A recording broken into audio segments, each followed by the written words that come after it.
Hello guys केनता अछ मु आशा करे भलरे थिबो। माय फास्ट मिनी ब्लॉग रे आपण मानकु स्वागत करूची। सकाळ उठी बाहरी पड़िली खेत को जीवा पई, तो चलंतु जीवा।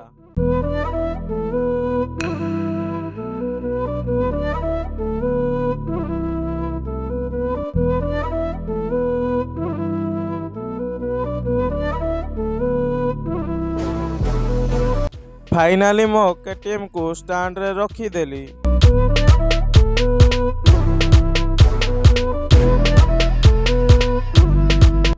एबे मुई खेतरे आसिकी पहुंची गली। आमर खेतर व्यू देख तो। एबे बादाम उपाड़ी बारे लागी पड़िली। अरे बाप केते झाड़ रे। तो गाइस एते कष्ट रे एतिकी बादाम उपाड़ी पारिली। वीडियोटी भल लागिथिले सब्सक्राइब करिवो आउ लाइक करने को भूलिबनी। रहूची जय Jagannath. Kaiba, I would a new mini block ray.